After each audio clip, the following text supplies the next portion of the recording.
one really critical tool of the modern office is actually not what you'd consider a tool at all. It's repetition. One of the reasons why I am always saying, let's meet in the same place, let's do the same thing over and over, is that I found one's customers, and actually the word custom comes from people who have a habit of coming to see you. It's a custom. And that's where I think the root of customer. People who are used to you, people who've been in business for a while know how important this is, how vitally important it is. And this is important in so many different ways. Like Stan is getting people to change their customs, right? That's what affirmative action is getting people to undo some bad habits. And being in a professional is often trying to help people. I saw my doctor this week, and he's always trying to get people to lose weight and to exercise. People have in their jobs, they have all these efforts to get people to change their customs. And so one of the things that an office is it's a place where people are used to you and used to dealing with you, and they know what to expect from you. And so as we explore these tools, I want you to bear in mind that one of the critical functions of these tools is to keep things regular, to keep your relations with your customers regular, to keep people in your office working well, to keep things going smoothly. And repetition and doing things over and over is a really big part of this. And at the same time, if you repeat yourself over and over and you don't try something new or refresh yourself or refresh the tools you're using, you get bored and you start making really bad mistakes. And stale. So there's a balance there between trying something new. So I hope that we at BNUG will explore visiting Microsoft, which will be an adventure. We'll see the Microsoft building, meet new people, draw new people to our group, and at the same time have a sense of base and maybe thinking of MassBay as being the place that we return to. I hope that we can work that out. So if you look at this list, what I wanted to do was have a discussion about the tools we use in offices. This is the core for most of us of what we do professionally, and everything from the very simple home office to the larger heavy iron offices that Glenn might work with. When the range of people we work with, a lot of the tools are the same, even though some of them might be bigger. We were talking on the way over, and Haris was talking about learning how to use Cisco routers. And my advice is first learn to use a Linksys router or a Netgear router and really understand it well. And then the larger, more complicated routers actually seem like, oh, yeah, I've seen this before. So by exploring this list, this is a list for smaller organizations, but they have implications for larger ones as well. So if you look at the top of the list, and it talks about keeping in touch with customers, vendors, and colleagues. I've been amazed at how powerful email is, how amazing if you use it properly. And so I wanted to talk a little about both the use of email and tools for doing email. So just to talk a bit first about the use of email. So I think we all know that email is often misused, that people use email for all kinds of stuff. And the effect on most of us is to say, I'm getting too much email, I'm really not paying attention. So one of the main advice that I try to give myself and I would give other people is be frugal and limited in your use of emailing your people. But when you send an email, it will be one that people will pay attention to, because they're going to say, I don't usually get emails from this person, but this is probably important. So what I urge you to do is realize that people's email life is really saturated, and that if you really want to reach them, you need to send them an email that really matters, that they're going to really want to read. And you should ask yourself whether you're sending an email because you think you ought to, or whether you're sending an email because you really have something people need to hear. And I find that when it's something people really need to hear, people do respond. So you might ask yourself, why am I sending an email to these customers? I have a colleague who sends out a newsletter, And some people report that this is a very effective technique, especially if you have a readership that cares about your newsletter. But you should listen to that. You should find out, are you getting feedback? Are people actually reading this? Similarly, when you send out an email about what's going on in your business, it may be interesting to us, but it may be less interesting to your customer. And so you want to ask yourself, what service am I providing when I'm sending out this email? How am I helping people by sending this out? Therese? And if you're trying to send a newsletter to more than 10, 15 people at a time, your email provider is probably going to block it because it perceives it as you're sending out spam. So I'm going to disagree with the number, but I definitely agree that if you send out hundreds of emails at one time, you need to use a service. One of the ironies of this, so my experience has been 50 is fine. A whole lot, 50, because 50 could be a small work group, and providers wouldn't want to be blocking that. But once you start getting into 100 or 200, you're really asking for trouble. What I do want to point out is that if you use one of the mail services like MailChimp or Constant Contact, that nowadays Gmail and other mail providers are filtering this stuff out and putting it into a special section. So you're not going to necessarily get the attention that you want. So I really urge people to ask yourself, who am I trying to contact, and are they going to read it? And ask yourself that question, and be pretty tough with yourself about that. So when using email, you have a lot of choices, and I just wanted to make a couple of comments about these choices. These days, the two big competitors for email for offices is G Suite, which is owned by Google, and Outlook 365 or Office 365, which is owned by Microsoft. These are both huge companies with a huge following, and they both have advantages and disadvantages. They both cost basically the same. It's $5 a month. And I just want to begin by making a comment. $4. $4? Are they both $4 now? Office 365 is $4. $4. I guess it depends where you get it. You can buy, a lot of people buy it through their provider. GoDaddy is a vendor for Office 365. And that's per user. This is important to remember. This is per user. So that's something to bear in mind. But I want to warn people about the free email programs. This is a really important warning, and it's one that's become much stronger this year for me because we've had a number of incidents, some of which have been really disturbing. The free email software, which is Gmail, for example, Yahoo. I want to talk about Google in particular because they're the ones that I've seen this problem most dramatically. So what happens with Google is that you have this wonderful free software. It's quite amazing. It's got all these features. You've got Google Drive. You've got a YouTube channel. You've got all this stuff. And it reminds me of this great Peanuts cartoon where Snoopy goes to the Beagle Convention in Petaluma, California. And they provide all these wonderful services. There's a pool and there's all this stuff. And so Snoopy looks out at the audience and he says, who pays for all this? And the question is, who pays for all these free, wonderful Google services? Does everyone know how Google is paying for this? Yeah. CIA? No. They're selling our email information to their customers. That's a big part of it. Ads are at the absolute center of Google's wealth. What Google is doing is when you do a Google search, ads appear at the top, and Google makes a lot of money. And I was doing... I'm saying they're snooping your email and making a collecting data analytics. Yes, Yeah, they emails. read your email and use it to decide what ads to show you. They have a robot that looks Sell at... information to And then they sell information. There's this whole incredible churning going on. But I want to ask a slightly deeper question.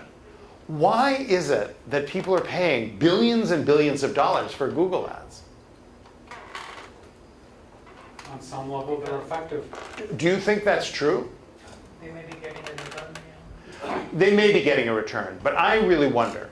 I actually think that advertising has always been one of these things that companies don't really know what they're spending the money on or whether they're getting a return. It can be really complicated. I actually suspect that what Google is selling is hope. I think what Google is selling is they're saying, give us money and you'll be successful in business. We'll sell you this ad. And people are, I'm sure, getting customers through Google Ads. Would they have gotten those customers in some other way, by some other kinds of communication? Well, Yeah. Google's doing analytics because also. Hold on, Glenn was next. Don't they also prioritize the results of your searches?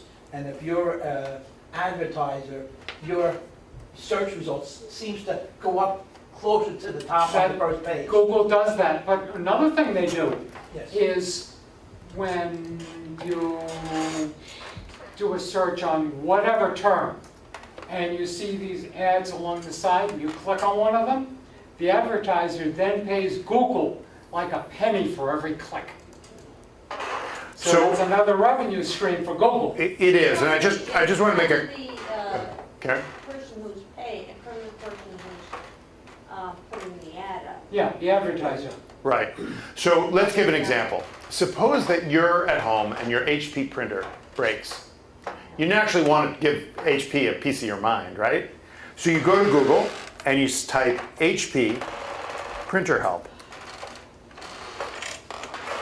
I'm going to use a wonderful feature, Control Plus, which expands. All browsers have this feature now, which is pretty wonderful. All right, there it is. HP, the top one. If I call that number, I'm going to call an 800 number, and I'm going to get help from HP with my printer, right? No. Maybe. No. How many people, HP. just from first glance, think that this hit is HP? Doesn't say. It doesn't say it, not in the arrow. It could be something else that, It's not yellow. So the giveaway is, it says it's an ad, but also look at the URL. Right. It's globals.net. It's not, this has nothing to do with HP. How many people of the computer consultants here have had customers that have been fooled by this? Yeah, this is ridiculous. Go down to the third one, though. The third one is really Hewlett Packard. But look, But I most still normal wouldn't people want to assume Yeah. that a big company like Google would not fool you in this fashion.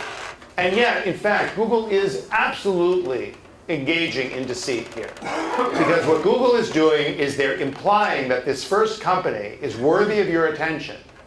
And they're not vetting them. Google doesn't check out this company and find out whether it's legitimate. If it's not, it's your problem. They're protected by federal law that protects them as some kind of weird law that says it's not their problem. So they're completely like in this conscience-free zone. I think it's ridiculous. Well, it does say ad. As to the rest of it, yes. But most people totally. ain't gonna It catch says that ad, but if you're stressed about your printer, your basic feeling is Google's a legitimate company. They're not going to put a creepy, scammy company at the top of a list, even if it's an ad, right? Wasn't that a Of course reasonable not. assumption? They would never do that. Well, here's the thing. That's my assumption, is that a company run by these two smart guys would not, whose motto is "Don't be evil," would not behave this way. They dropped the motto? They decided it wasn't possible? Okay. People's not so bad. So first of all, Pay for it. there is a simple remedy that you can help your customers with in this situation that I strongly recommend. So this is AdBlock Plus. Be very careful. There are a lot of imitators, but this is the real thing. It's adblockplus.org.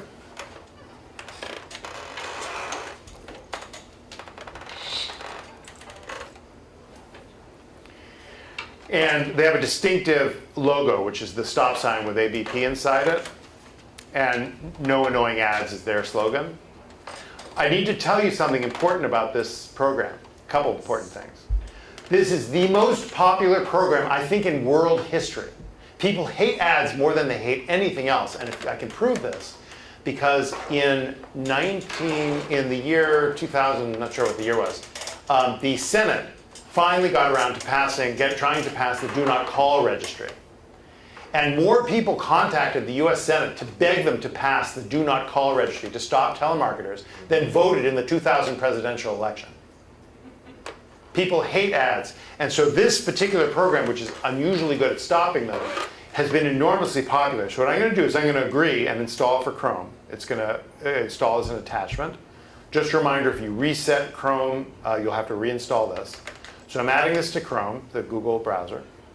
A true irony, I'm defeating the Google browser with With their own- with an their extension to the Google browser. Yeah. Okay.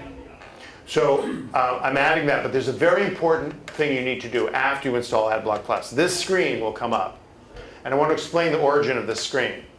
When this guy, this was a volunteer effort when he created this program. It's been downloaded 500 million times. People would basically call this guy up or sent their goons over to talk to him. They said, "You're ruining us. You know, you're stopping ads on my site. You're ruining us financially. You can't do that." So he said, "Look, I'm not trying to ruin anyone. I'm just a guy trying to stop annoying ads. If you can come up with ads that aren't annoying, then I will let you have them by default. By default, AdBlock Plus will allow the not annoying ads." So AdBlock Plus is installed, but if I do this same trick here, and I look for HP printer help,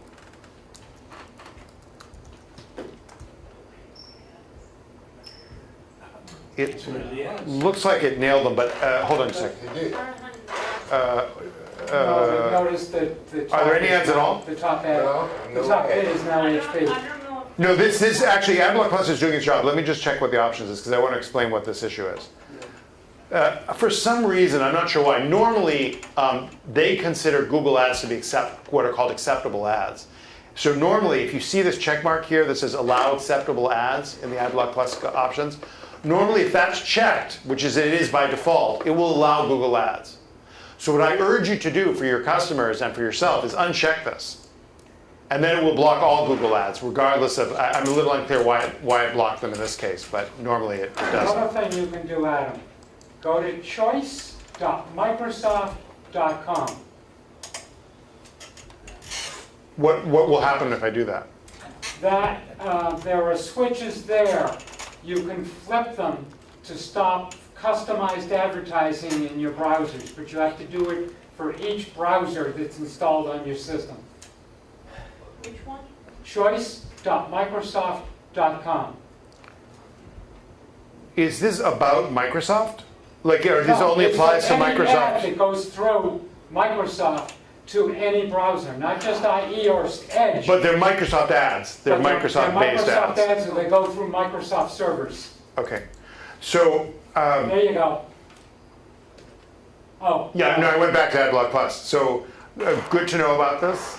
And it stops customized advertising. You'll still get generic advertising, but at least you're not getting the creep factor chasing you around the internet. So if I have AdBlock, so it blocks tracking in some way? Yeah. Okay. There's a lot to learn about this. So it's good to know these other tools. I discovered it when I identified the Microsoft installed spyware in Windows 10. This is one way to stop it in the browsers in 10, but you can use it on any browser in any OS. Okay, thank you. So the reason why I brought this up is we were talking about how Google makes their money. They make their money from advertising and the hope that if you buy a Google ad, your business will grow.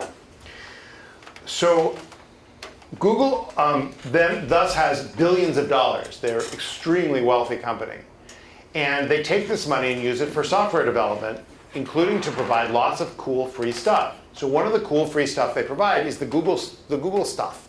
Google Drive, YouTube, Gmail. Google So- Suite. I'm not quite done, not quite there. Hold on, because there's a real difference there.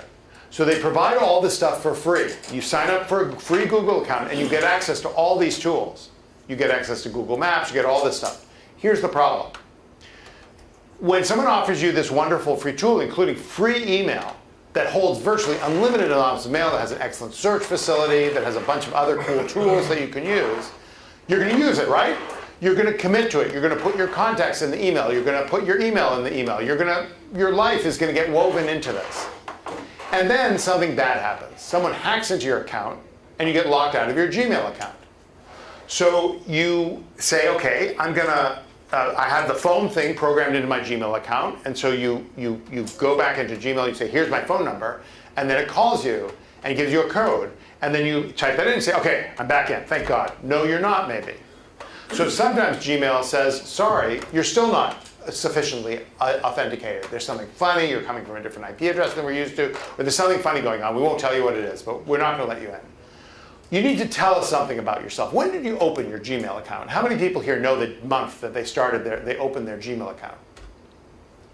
I know a year, but I don't know a month. It's ridiculous. I It's can a, track it down because it's attached to my phone. that's amazing, but it's a ridiculous question. They ask you a bunch of other stuff that you probably don't know the answer, like the three passwords you used the last 3 times, whole bunch of stuff. Now here's the thing, this is an algorithm. You enter this stuff, and then if you fail, you'd say, okay, I failed. There's someone I can call, right? Oh, We've been through this. So we had a customer this happened to, and we called Google. We called the local Google place. We called Google National. We called all these people. And every single one, it's like somebody planned it. At every moment, they say, if do this, do this, do this. And then if you've been locked out of your Google account, push 5. And you push 5, and they say, go to this website. Everything leads back to this website, which makes you go through the algorithm again. There's not a single person you can contact. Wow. Now, this happened to somebody, this man who was recently homeless, who got locked out of his account of 15 years. This was appalling. That this company, which is unbelievably wealthy, can't afford to pay somebody to answer the phone and actually do something about this. Oh, look at And- Facebook and LinkedIn, they're doing the same thing. And it actually turned out that the only way to help this guy was that one of my students works for Google. And we contacted her and we said, can you do a special favor for us? And she said, yes, if you're a Google employee, you're allowed to fill out a special form if you know the people involved, and then you can let them in.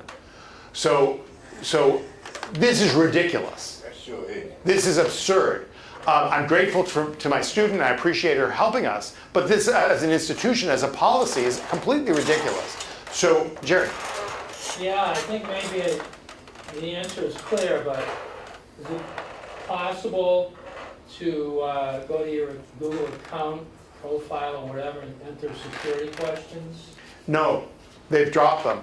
But leaving that aside, it seems that there are certain circumstances where even if you've done all that stuff right, they don't let you in because you failed the algorithm somehow. There's something that makes them suspicious. From their point of view, they're being wonderful. They're protecting evil intrusions onto your account. But it's really crack thinking because, of course, the downside of someone getting into your Gmail account compared to losing an account you've had for 15 years, there's no comparison. I just think their values are screwed up. But the remedy for this, of course, is to pay money. So what I urge people to do is if you're depending on a Gmail account, or you're depending on a Yahoo account, or you're depending on an account at all, pay a company for a service. Because then you'll have a toll-free number to call, you'll have someone who will help you. Yeah, sure. Can you convert your email as a paid version Gmail as Yes. a paid version of Gmail? Yes. Can you convert your free Gmail to paid Gmail? My understanding is the answer is no. So when I'm talking to them about that, because we've had customers, we've been trying to move our customers away from the free Gmail. What their recommendation is, you say goodbye to the free Gmail account. You can export your contacts. You can even, there's some techniques for, you can use an IMAP server to download the mail to Outlook and then pump it up to Gmail. So you have that option if you wish. But you're really starting a new account. You have to have a new address? You have to have a domain name. In order to have a G Suite account, you have to register for a domain name. Okay. Yeah, you have to register for a And domain name. also, apparently, Google is a real bitch in terms of taking your data from them and moving it somewhere else. Well, in this particular case, they won't do it. So there's no Google-approved technique for taking something out of free Google and putting it into paid. So what I urge people to do, if you're using Gmail for professional purposes, there are a couple of ways to do some defensive driving. The simplest way right now, if you have a free Google account, is to use this feature called Google Takeout. Have people heard of this? Let me show you. So Google Takeout is a free feature that if you have a Google account, it allows you to basically download your Google stuff. So by going into Google Takeout, you can pick all the different stuff, Mail, Google Drive, etc., and say, I want to download this. It packs them into these huge zip files and then lets you download them over a period of a day or two. So I urge people to use this feature, Google Takeout, right now. If you have a free Google account, just do it. Just get the files down. You're not going to find this easy. The mail's in a funny format, but at least the files are there, particularly if you have an investment spreadsheets or other kinds of files, I urge you to do this. It's defensive driving, and for your customers, I recommend it. Yeah. So are you saying that you download your entire, if you will, email history, all of your Yes. past emails? All of it, everything. Inbox sent, Yeah. And what can you read it in? whatever. My understanding is it comes in some kind of format that you can at least read the emails and import. I haven't actually done it. Good. It's a really good question. Let's find out. So you understand what Arthur's asking? Yeah. So You have what- this file that you. What he's asking is, after you've done Google Takeout, What program are you gonna use to open it up? how are you going to read the mail?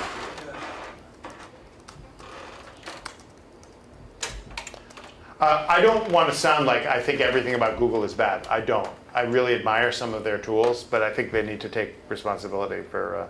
Yeah, it's called an MBox file, is what it downloads. You can use. Is that just a Thunderbird reference? Hold on a second.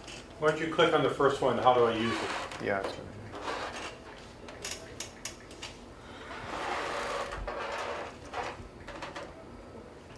Sorry. And that's why I recommend. Hold on, Sharice, let's keep focused on this for a moment. Maybe. So exports are available as a zip formatted download.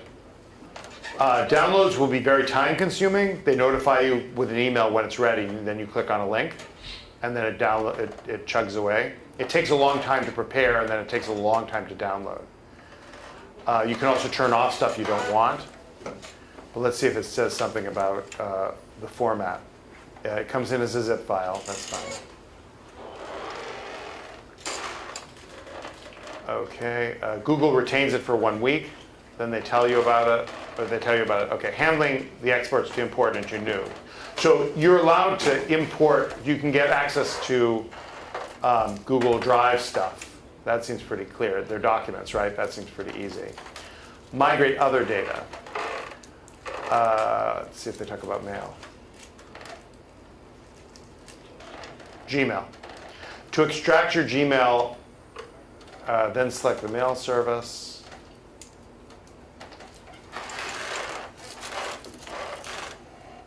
This is, you can pick which labels of the mail you want.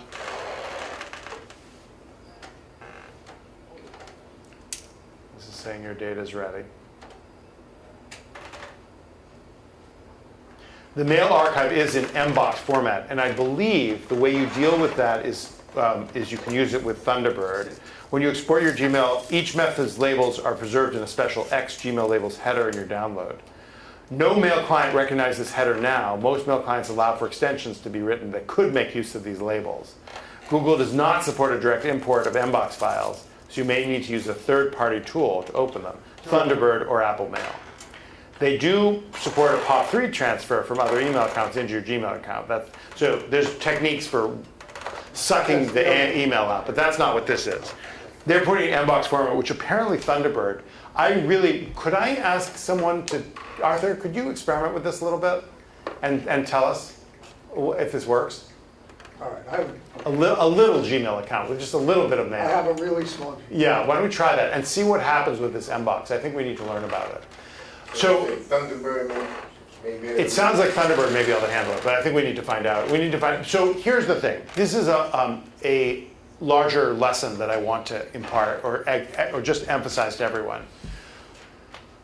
A huge part of using these tools, there's a sort of a wow thing in the computer business. Oh, there's this new tool. There's this new way of doing things. I think what makes a really good computer professional is follow through. So it's one thing for me to get up and tell you, use Google Takeout. It's really great to have Arthur say, yeah, but what happens when I try to use it actually? This is really important, and it's particularly important with the sort of stuff that we deal with. We're constantly dealing with these new products. The people who make them often haven't thought of it. I mean, Google hasn't thought this out. They don't really care about this. They're fooling, some guys fooling around. And so our job is to drive around this and try to figure out how do we deal with this? How do we protect it? My own belief about this is that having a Gmail account is not a very responsible way of handling your mail, because this company has never had any kind of long-term commitment to a real office mail. That's not what Gmail is. Hold on a second, Patrice. I want to talk about an alternative which is I'm a huge believer in using Outlook as a tool. And I'm not talking about Office 365, although we can talk about that in a bit. Let me explain why I'm enthusiastic about Outlook as a mail tool and why I recommend it. The difference between Gmail, which is exciting and interesting and has all these cool features, and is run by a company that really doesn't care about you or your company or its future. In comparison, Outlook is a industrial strength product that's been around for a very long time. And you can say a lot of bad things about Microsoft, and many of them will be true. But one thing that's true about Microsoft is its commitment to long-term and legacy products and things that actually work in an office is a genuine commitment that I think we can fairly recognize. This is a company that actually has to deal with millions and millions of people who are actually running real offices. They're not fooling around like Google is. Microsoft's income doesn't come from advertising, primarily. It comes from products that actually have to work. And if they don't work, companies are not going to use them. They're going to use something else. The result is that Outlook is a really effective, powerful mail program. And the Outlook that works on that's downloaded to your computer and works on your computer gives you a lot more control over this vital part of your business. So the thing I want to emphasize about Outlook is that because of the way it works, it downloads your mail and puts it in your physical possession. And one of the key principles about computers is physical possession is possession. Yep. If you have physical control over something, you have real control over it. And it's hard for someone to take that away. Yeah, sure. Okay, now several points. One, if you're going to use something like Google for mail, Hold on. Can we stay with Outlook before we? stay with Outlook. Yeah. I would take it a step further because the Outlook Pst File can get cranky, which means then you have to repair the database because the Outlook PST is complicated. So I would take it a step further and use something like Essential PIM, which is an Outlook replacement, Outlook lookalike replacement, and it's compatible with Outlook, but it's a lot simpler to operate, it's a lot more bulletproof, and it's free. What's PST? It's the It's the extension It's the extension of the file. that Microsoft uses for the file that downloads your mail and separates it into folders, and it holds your calendar and all the other stuff that's in Outlook. So in my opinion, the PST file is one of Outlook's greatest strengths. And I want to ask you a question about It's this. fine, as Hold long on, as Trace, it hold on. doesn't get cranky. I just want to ask you a question, Trace.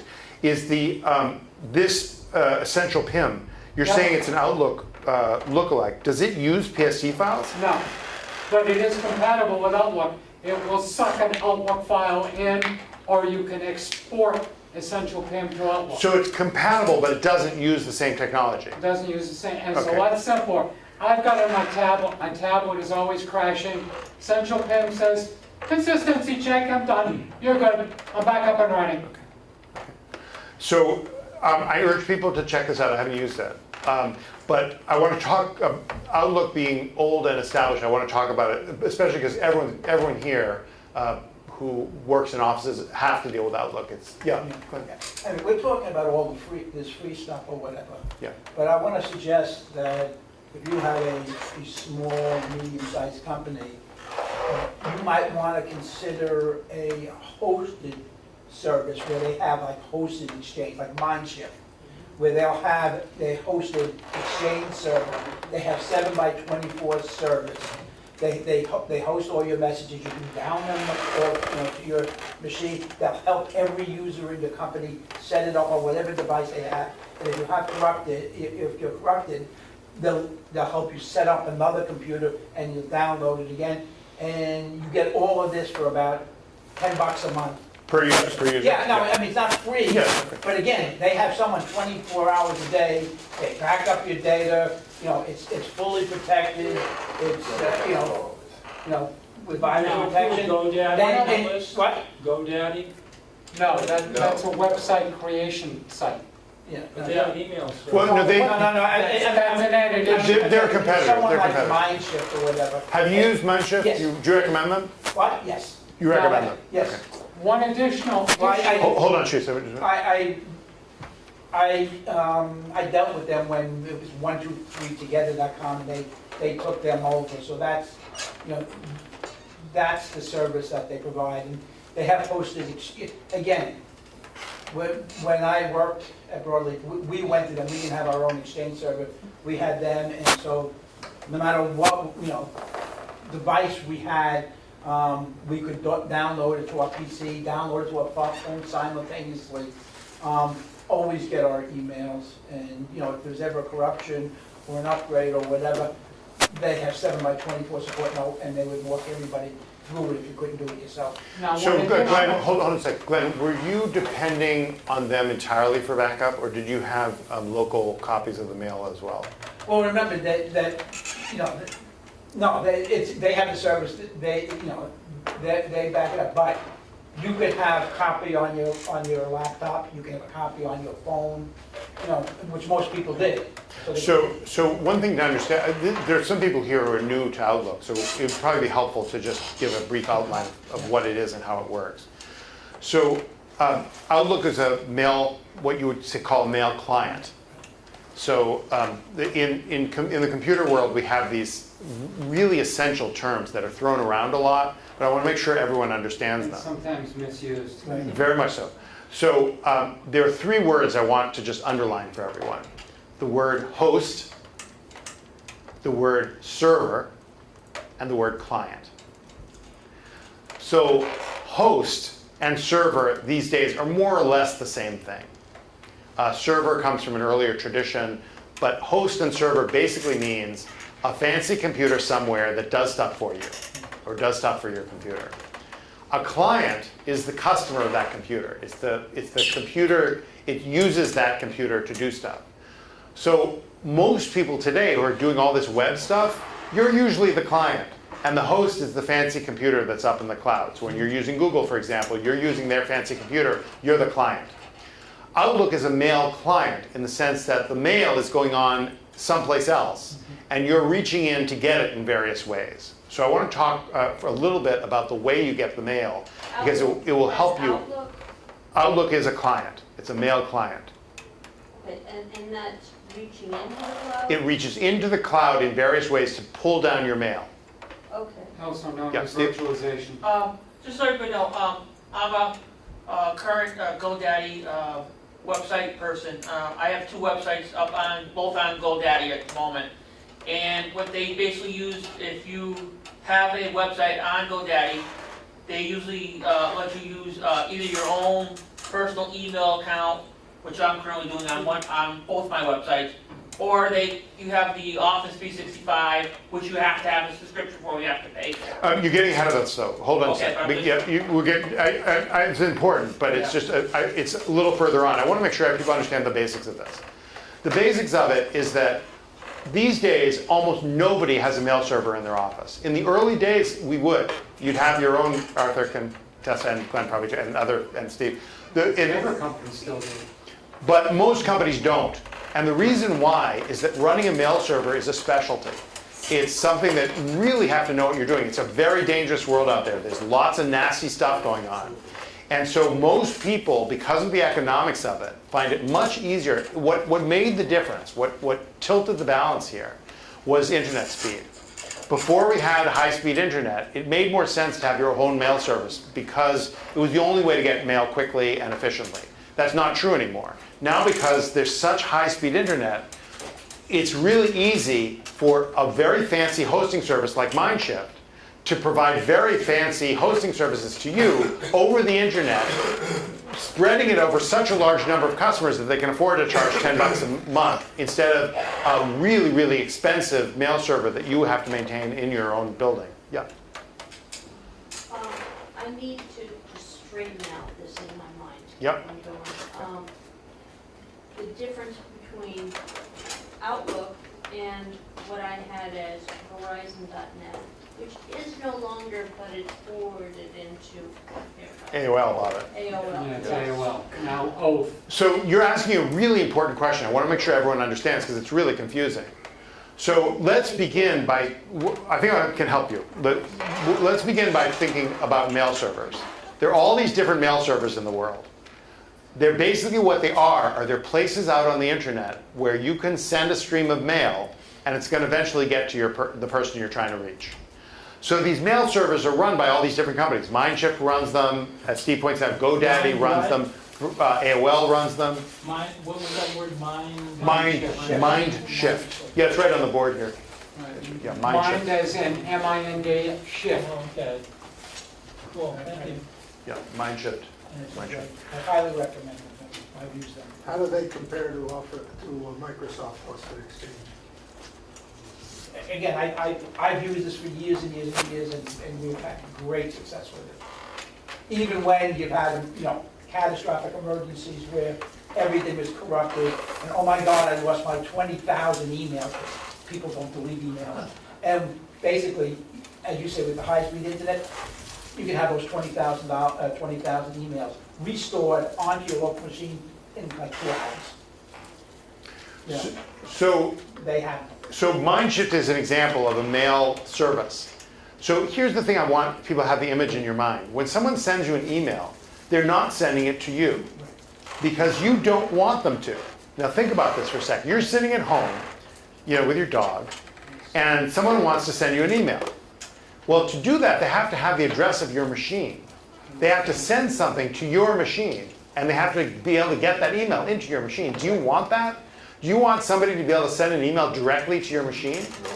Nobody wants this anymore. It's scary. You don't want anyone. Especially with spam. You don't want anyone touching your machine. So here's what everyone does. Almost everyone. What everyone does is they pay somebody like Mindshift or GoDaddy or Verizon or AOL to be a mail server.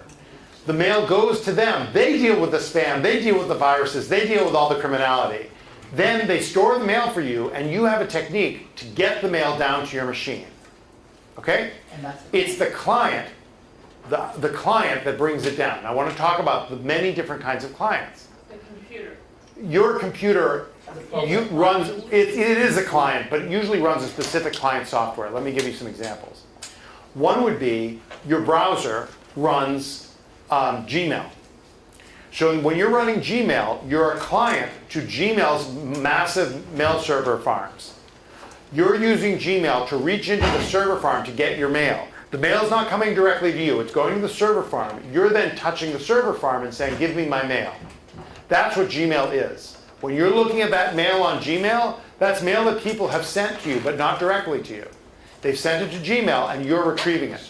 Well, they sent it to your account. You log into your account. No, they're sending it, but I want to emphasize, they're sending it to your account someplace far away. That's the key thing. They're sending it to Gmail servers. Gmail has all these servers, and they're sending the mail there. You're sending it there, and Your job is to pull it I'm down. typing in and saying, okay, I'm willing to look at it. Yes. If I'm not willing to look at it, You I have can say, yeah. Exactly. Don't log into their server. Yeah, you don't have to read your mail. You could, So, They'll keep storing it for you. so there are lots of different clients. Another mail client would be Yahoo, which is a mail client.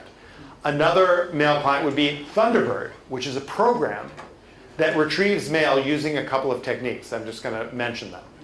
So you can use the browser as a mail client. A lot of people do. They use Gmail, they use Yahoo. That's using the browser as a mail client.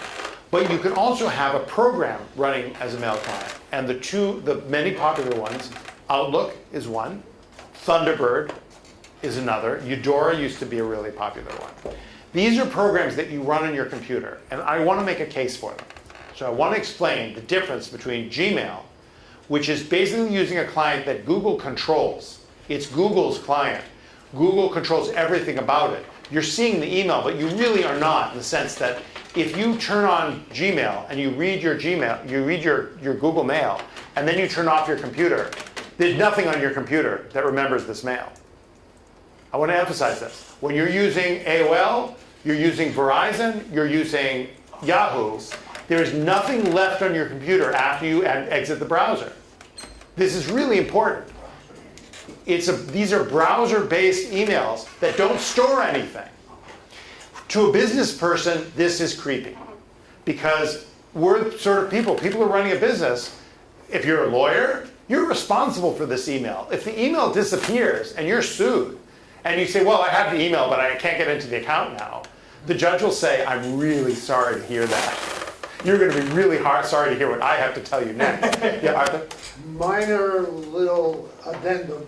is that you can put a Gmail account in your Outlook client and download it. Not a minor, really important addendum. So here's where I'm going to make the case for having a true client. So why don't we try to use a word like that? There's the not so true client, which would be Gmail, Verizon, Yahoo. These are not really clients in the sense that they're controlled by the host. You don't really get to store stuff. It's not really on your computer at all. You're sort of out, it's a window onto the host. Right, Stan? Oh, yeah, well, I get my Gmail on through Thunderbird. Now you're going to the next step. So the next step is to say, look, I don't really want to use a totally host-controlled client. I want some control over the mail. So then you use Thunderbird, as Stan does. Yeah, you're talking about webmail. Right. Webmail is using your browser as the client. But it's really not a client in the normal sense, because client usually has some control. Yeah, please. So essentially, when someone sends me an email via Gmail, that Gmail is controlled by Google, but that Gmail is actually a client. The Gmail that you run in your browser technically is a client. Technically it's a client, but when I retrieve my email from that server, Yes. it's actually now behaving as a server, because my machine is a client. Your machine is a temporary client. Temporary It's the client. temporary part that I want to Virtual emphasize. client. Because the My Gmail machine is- client is a virtual representation on your computer of what actually sits on the Google servers. Right. It's not coming down to The your, local host. yeah, it's not coming down to your computer. And the contrast is what Stan does, and what I do with Outlook, and it sounds like other people, is we run a real client.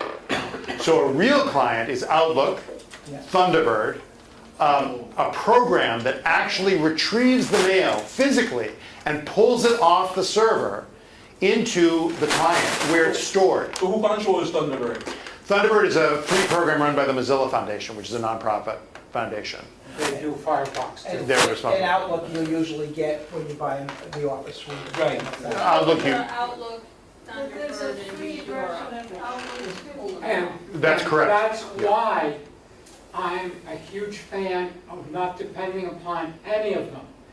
Download an email, a Google Doc, whatever it is, save it to your local computer as a spreadsheet, as a document, save it to your local computer. Now you're responsible for making sure it's backed up, but you've got it on your local computer. You're not depending upon anybody else physical, to harvest it, physical control. to screw Yeah. around with it. Physical control is control. Yes, Suki? Thank you. It's a free version of You Outlook. delete it So occasionally. what quality Purge does your that have? inbox. Yeah. So Suki's asking a really good question, which leads to really confusion about words. Microsoft, hold on, please.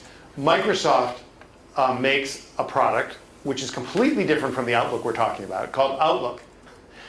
Just so you can tell the difference. Outlook.com? It's Outlook, and it's web-based to compete with Gmail. It is a web-based client, just like Gmail. It is not Outlook. Real Outlook. Are you going into, I'm sorry, go ahead. No, go ahead. It's not my fault. They named the two products. They're two different things that are completely different. One is a real client, which is Outlook, the program Outlook, and the other is a fake client, which is a web-based This Outlook. one, Yeah. this Outlook.com. Yeah, that's the one that Suki's talking about. Local download.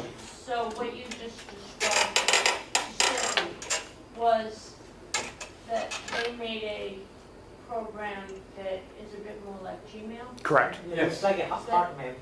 It was originally called Hotmail. That makes it up. And it's now called, they incredibly annoyingly called it Outlook, which makes everybody completely crazy. Like, Oh, which Outlook are you talking Refer to about? it as Outlook.com versus Outlook. That's helpful. yeah. Outlook.exe. It used to be called Hotmail. Outlook.com. It was called out Hotmail, they changed the name to The Outlook. program is .exe. Yeah. Yeah. So the program, so let's talk about clients and why they're so wonderful. Real clients. The Outlook client, the Thunderbird client. These are programs that you install on your computer, you own, and when you download the mail, it really downloads. Now there's various kinds of subtleties about this, but the thing that I want to emphasize that you want to try to do if possible is download the mail get copies of the mail. This addresses the issue that Arthur pointed out about Google Takeout. The mail that you download comes in a form that you can actually use. And this brings us to the core of Outlook, which is the PST file. What I want to emphasize to everyone is I think the PST file is a great innovation in mail, because what it does is it takes all your mail information, your mail, your contacts, your calendars, everything, and packs it into one single file. Most mail programs spread, yeah, it can get really big. Most mail programs spread this stuff all over the place. They're in a bunch of different directories. It's really confusing. The beauty of the PST file is almost everything you need is in that one file. That's also a downside. I definitely get that. It's really big, and its size can be a real problem. And moderating its size and being careful about archiving, I think, is another really helpful thing. So what I want to emphasize, we're not going to be able to delve into it, and I think we actually have a BNUG meeting in the video archives where we talk about Outlook in a lot more detail. So I urge people to take a look at that. But what I want to emphasize is that Outlook allows you to have a really business-based mail system where you have copies of the mail on your own computer. You can archive the mail and break it into different packages so you can go and get the mail later. You can use it as a client, as Arthur pointed out, to pull down mail from Gmail and other places. And so I urge you to explore this. Outlook is not difficult to get. You can buy used copies of it from our clinic for $25 if you want the full Office suite for 2007. There are many ways of getting it. I urge people to experiment with this and learn about this so that you can have more control over your local mail. And if you want the advantages of Outlook with the local download and the control, but you don't want to play with the potential problems of the PST file getting corrupted, Essential PIM, which is free. Please check this out and tell us more about it. It's on my tablet if anybody wants to see it. The next, Write up a little something about it, we can put it up on the website. Yeah, that would be fantastic. The next, right after Outlook, I want to talk about ODB. But before you... Yeah, please. So, if a customer of ours Yep. is using, not Outlook, Google Mail, would it be wise to suggest that they use something more robust? Yes, so if you have a customer and they're using the free Google Mail, Right. I urge them to set up, if they really like Google, they can set up a G Suite account. G Suite is the Google paid version. So it'll cost them $5 a month. They'll sign up with Google, they'll create a new account, as we were talking about, but then they'll have tech support. So if something bad happens to the account, That's advantage. it's a major advantage. Given this experience that customers have been having with Google, it's a really important advantage. And also I had an incident with Google. Hold that thought, Therese. And I just want to say that the company that I had applied to and I was trying to do a follow-up email to my contact, the email bounced. And I asked a friend who had also just applied to the same company. She says, yeah, the same thing happened to me.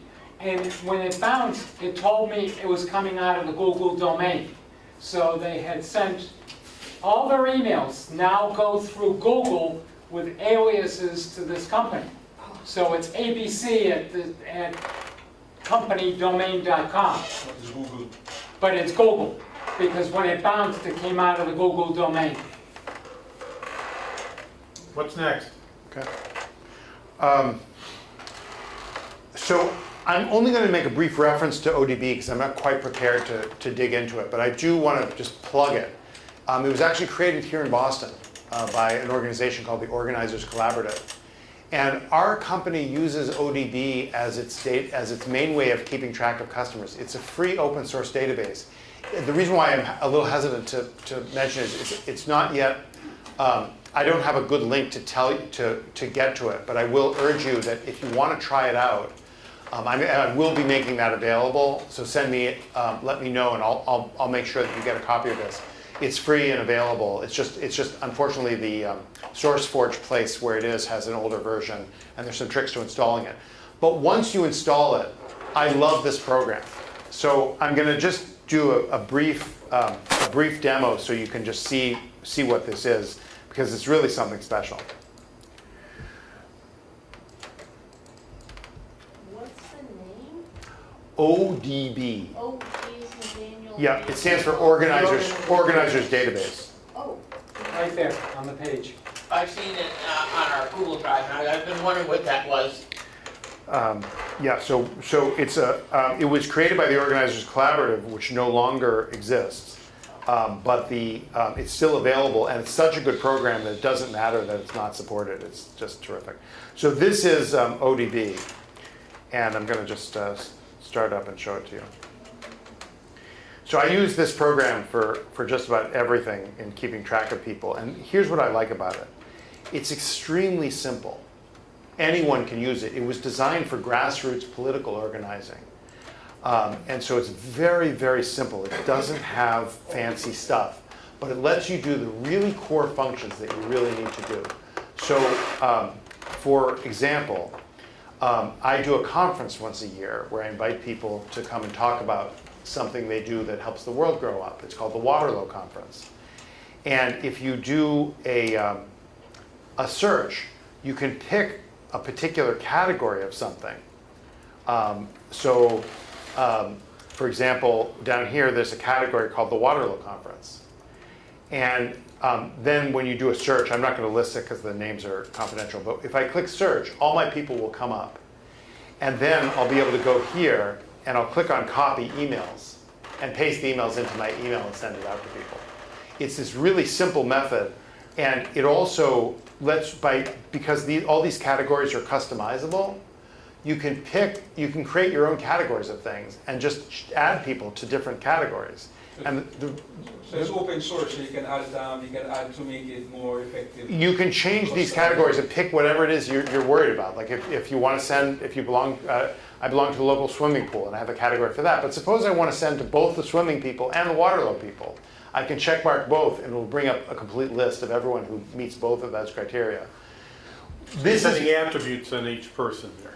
Say again? You're setting attributes on each person. Attribute is the word that's often used in database programs. For most people, though, who aren't familiar with databases, this is just like check marking something and saying, you're in this category. This is what you're going to send it to. What I found is that in the many years I've been in business, this is the only thing that's been really helpful for me. The ability to put people in groups and send stuff to them. Now, you can do this in Outlook. Outlook has a category system. There are fancy information managers that do this. What I like about this is its simplicity. It's very simple. It's fully networkable. So if you're within an office network, you can have, in our company, we have different people. Anybody can go on any of our workstations and look up anybody, and they get their information. For example, if you look me up, you'll find all the Frosts. These are the whole Frost clan, right? Of all the, That's the clan there. it's in your database. Those are all my relatives. And there's our company address with the various information. And I belong to a whole bunch of categories. I'm a popular guy. Quick question, Adam, if I may. Please. Because I can see a little bit, not the well. Could you use this as an inventory type tool? My next question. What an interesting question. I never thought of using it that way, but I don't see why you couldn't. Okay, I don't yeah. see why you couldn't put an item, have an item and keep track of items that way. I never thought of using it that way. Yeah, because I've been hunting for years. You know, used to be able to get them, can't get them now. A database to manage my video inventory. Well, my movies. If you did this and you put the star here, right? Well, what I want is title, genre, star, secondary star. This program actually is customizable. See this little wrench here? It has these admin features, which you can then do all kinds of interesting things with. You can change. There's various kinds of customizable stuff, and there's a large help file about this. And the developer lives in Massachusetts, and he's no longer working on it, but he probably give advice. Yeah. Can you import an Outlook contacts list? I bet you could. It has an import and export feature. I think that you'd have to melt it into a CSV file. And then, CSV? yeah, and then map the fields. But yes, what I find helpful about this, in contrast to Outlook, is again, it's so clear and it's so remember, you probably, if you're in a company of any size, you're going to want someone else to do some of your data entry. If you have a complicated program that's hard to understand, it's going to get messed up. This was designed specifically for grassroots organizations that assumed volunteers were doing the data entry. So it was made to be as simple as possible. And I've used it for many years to send out group emails to people, and it's been really, really effective. Now, Very, is very it fast. download locally, or does it sit on somebody's server somewhere? This is a local program that runs on your own computer. If you wish to share it with 2 computers on your network, you can.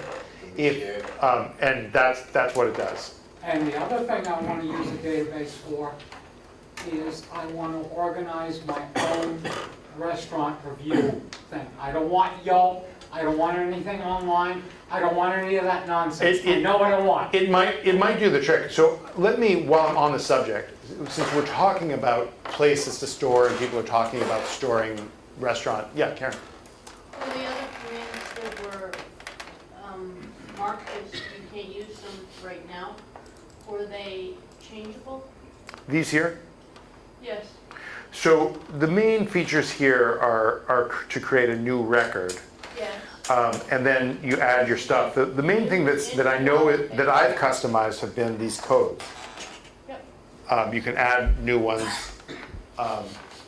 So I mainly use these activity codes. There's a limit to the number you use, but again, in real life, how many, you have to be selective. It's confusing after a while. Yes, you want actually, this needs some cleaning. You could definitely clean out some stuff. If you want to keep restaurant reviews, you have to make sure you have enough bytes of storage. But like, Yeah, cute. but like for Real coffee. comedian. This one has a no. Coffee. Oh. But like for coffee, I see that third or fourth one down. This one here?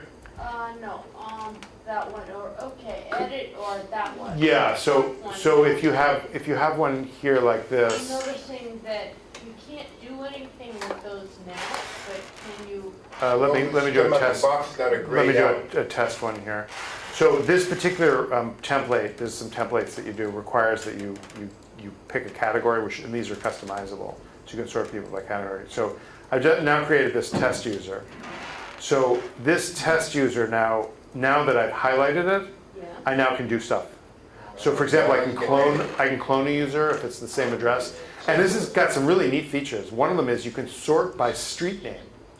So if you're doing political organizing, it was designed for political organizing. So you can say, oh, I want a list of everybody on a particular street. Oh, it's handy if you're. Is this the same mailing program you use for instance, our budget, or some of the stuff we do at the clinic? I mainly use it for lists of people, and we haven't done a list yet, but we will. I think we will. There is a payment feature you can use if you're collecting dues. This is great. I love this program. It's fantastic. So I'll help people download it. Yeah. Arthur, not a big deal if I'm only want to nibble, but I may have to choose from a menu to do it. Steve. Okay, so you create a database, you add information to it. Yes. Can you add more fields to it?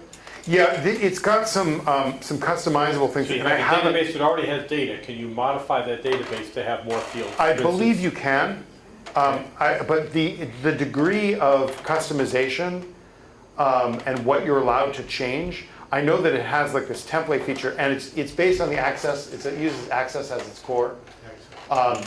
And if you wish, you can actually look at the database using Access and do some stuff there.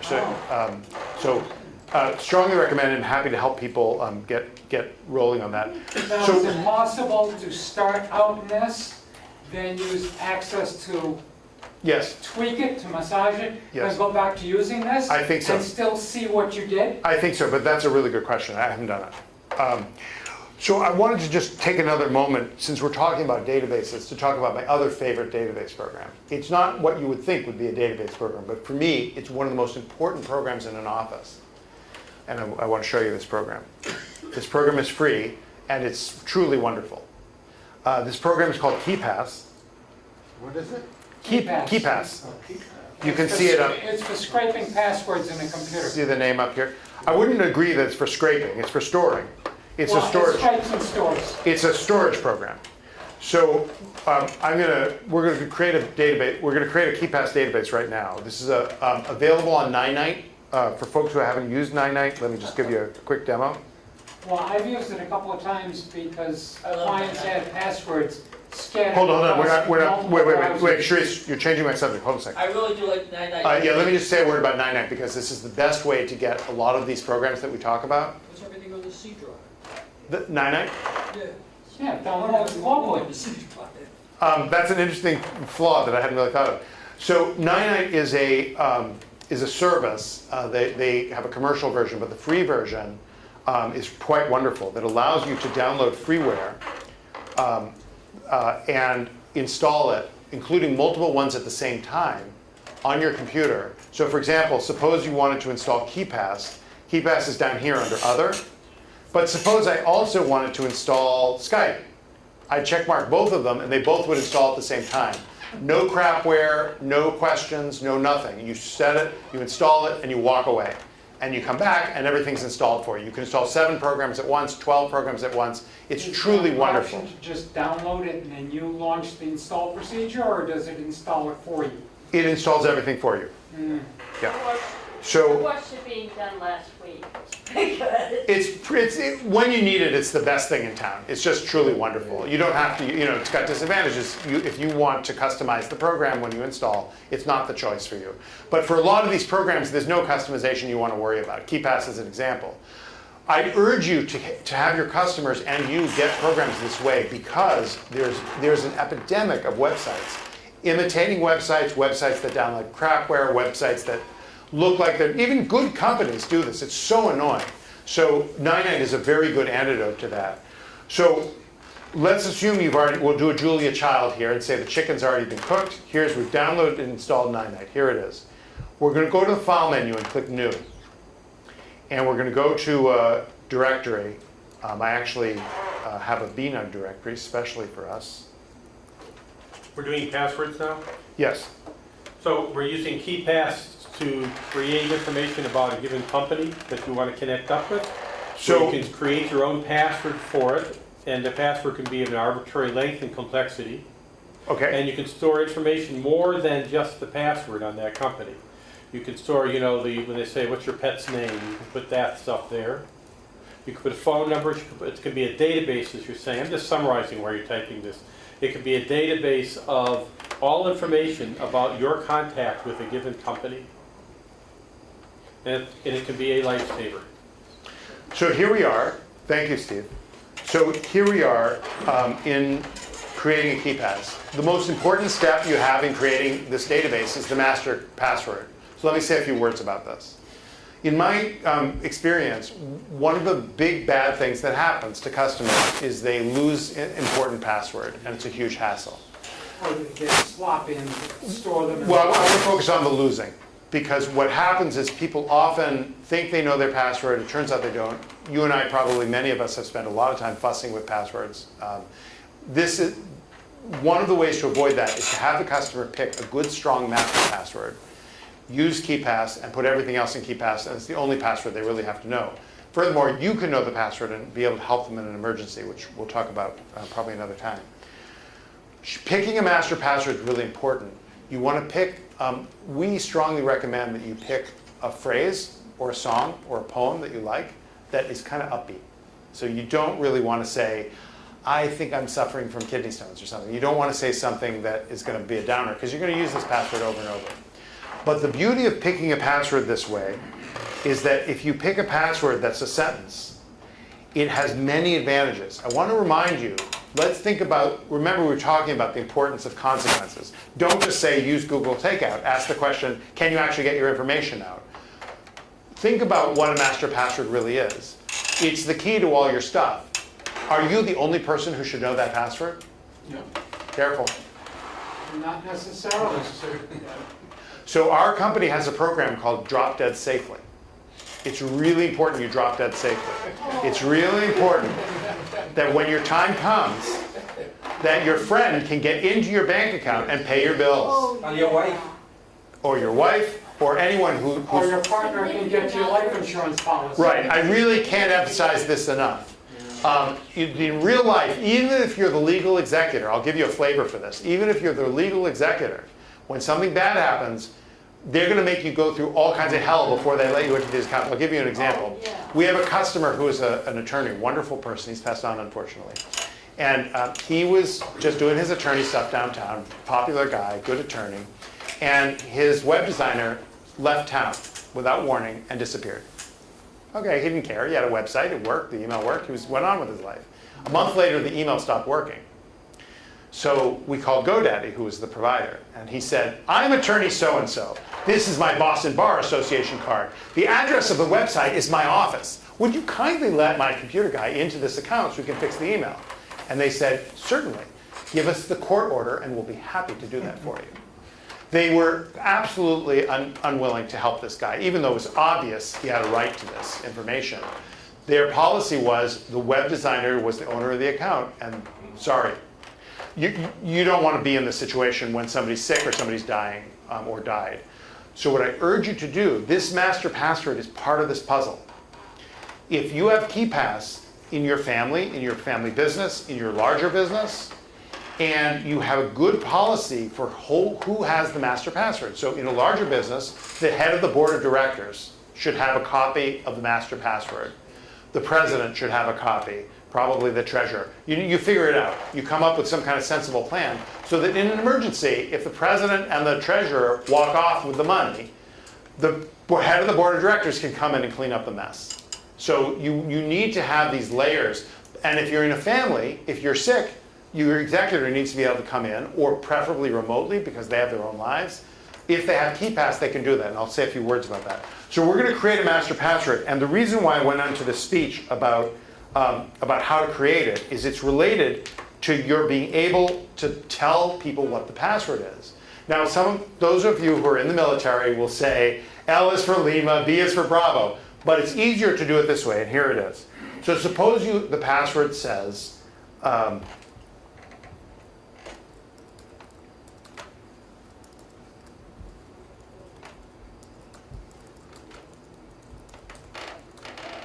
this is not a fantastic password, but it will do. The beauty of this sentence is that it creates a pretty strong password if you take the first letter of each word.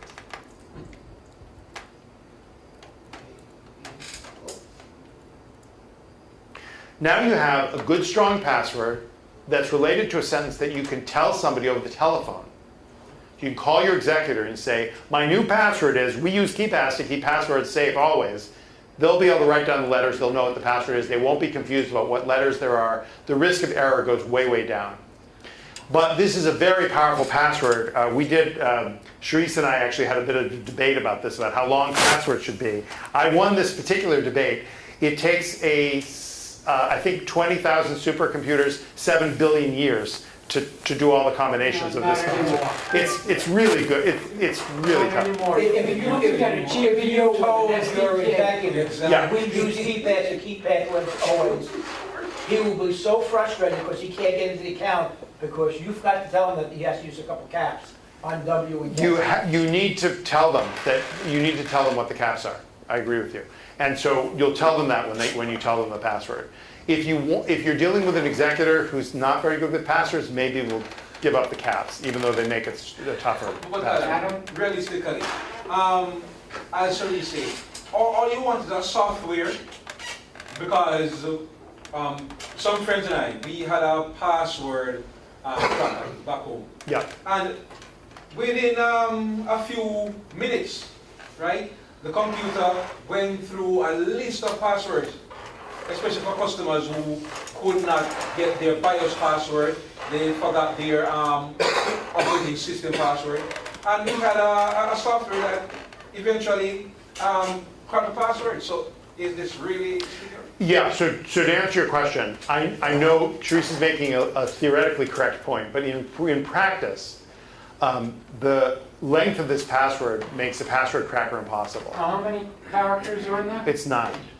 It's 9? 8. Is it 8? 8. It's 8. 8 is pretty good. 8 is pretty good. Could be better, but it could be a lot worse. It's pretty good. It makes it very, very difficult. A password cracking program would have to do billions and billions of trials. Well, you can get a GPU with the SDK But that are as powerful as a Cray. And Okay, guys. But we're not going. Okay, guys. In about But 10 seconds. look, you've got to find some balance here. The fact is, this is a good, strong password and a good method for creating it. I recommend it. It's really important. The issue of case is important. Be able to communicate the password effectively. You can experiment with this. The important thing is have a decent password that's not your dog's name. You know, it's got to be a good, strong password. Or your birthday, or your partner's name. This method is a good way of getting away from that, and a good way of being able to communicate the password effectively and making it safe from any reasonable password cracking that's going to go on. And not the word password or 1, 2, 3, 4, 5, 6. So notice that I pasted it in here, and KeePass has a wonderful feature. 3 dots over here. If you click on them, you get to read what you wrote. Okay. These people are fanatics. In their opinion, this is a terrible password. It's only 45 bits, but it's fine. It's fine for everything but the supercomputer. I've now created the password, and now I'm ready. So KeePass is now ready to roll. Just for those of you who are actually going to use this program, I'm going to give you a quick tip. Go to Tools, go to Options, and change the Clipboard auto clear time. When you first install it, it will be 12 seconds. Let me just explain what this is. The people who designed this program are very clever, and they realize that if you copy the password and paste it someplace, it's going to be in the clipboard. So later you're going to paste from the clipboard and this confidential password is going to pop out. They added an auto clear feature to this program so that after 12 seconds, the clipboard gets cleared. iPhone can do nothing in 12 seconds. So I changed this to 120 seconds to make sure I have enough time before the clipboard gets cleared. This is a technical point that will become clearer once you've used the program. But let me show you how this works in practice and why it's so wonderful. In real life, your executor who's going to come and help you needs to be able to get into your bank account. And so they're going to need to get into other websites. They're going to need to get into Facebook. They're going to do all that stuff. So here's a sample entry. It has a name. It has a username. It has a password. And it has a website. This is where the real power comes in. If you right-click on one of these and go to the website,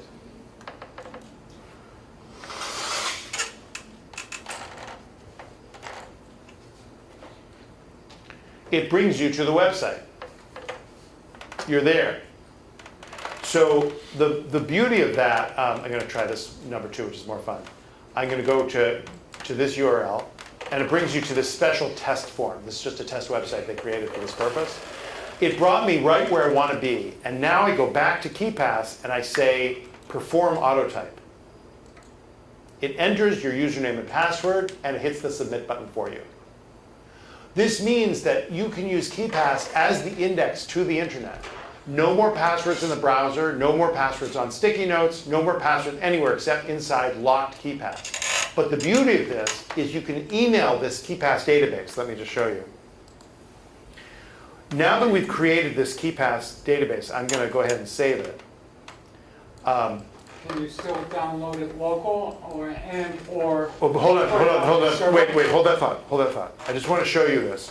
We're going to go into that BNUG folder where I created this. I'm actually not sure where this is, so let me find out. I think that's where I put it. So I'm going to go into the BNUG folder. And I created,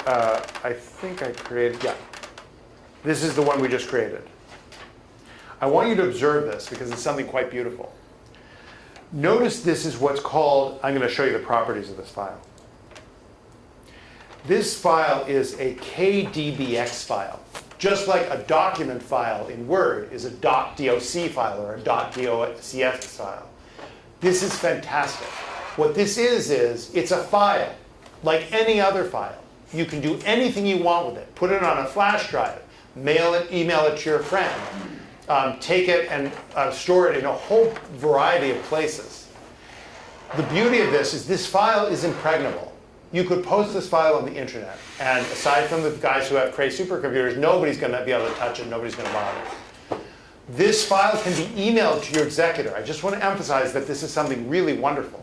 This is a very large database. You can put all kinds of stuff, credit card numbers, the names of where your safe deposit box is, a note, a love note. You can put anything you want in it. It's all kept in this file, and this file is impregnable. You can email it safely. This is really beautiful. It means you can keep an updated list of your passwords and email it to the person who needs it. Once they know how to use KeePass, which they can learn in about 15 minutes, they have access to all your stuff. They can get to the website. You can put the secret questions in. All of this stuff is available to someone in this one little file that can be emailed and emailed safely. This is a wonderful thing, and in my opinion, it's one of the better ways of making private information safe and transferable among people who need to share it. To give you an example, if we go now into this KeyPass, notice we're locked out. We can't get in. We don't have the password. But fortunately, I have it right here.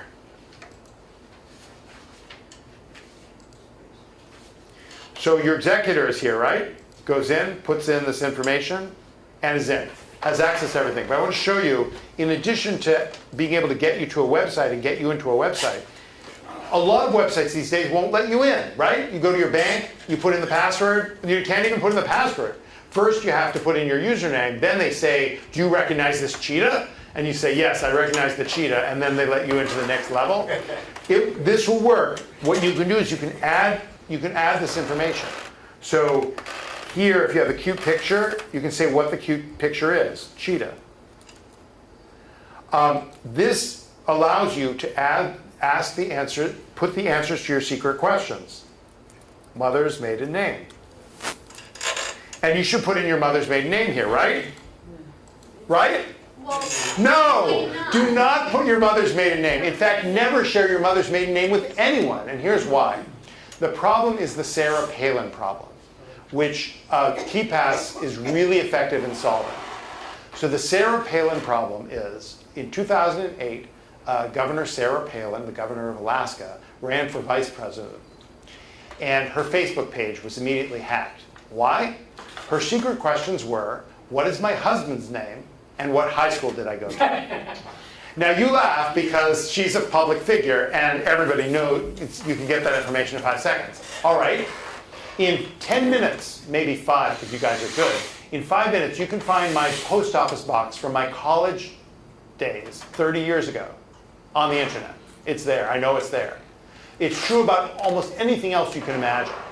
You think that you have private information, but you really don't. If someone wants to know your mother's maiden name, they can find that out. Don't answer these questions correctly. You need to fictionalize the answer, but as Mark Twain once said, nobody has a good enough memory to be a successful liar. There's no way you're going to remember this stuff. KeyPass is the answer to this, or a similar program. Store the secret questions. KeyPass has these customized fields. Put the secret questions in here and make them up. My mother's maiden name is Greta. Which is not really Greta. It's not really Greta. I'm lying my teeth off. But it's in here, and my executor knows what it is. So I urge you to download this program and play with it and learn its powerful features. I urge you, grab your wallet, put your credit card numbers in here so that you can call the credit card with the phone numbers. So you can call the credit card companies if you lose your credit card. This is a really powerful, effective, and to answer a question someone asked earlier, this is not on the web. This is not a web-based program. No one hosts it. There's no advertising. There's no funny deal going on in the background. No one's sucking the information out. This is a real program. And I really have found it extremely valuable. Let me go on to say a few more things about that.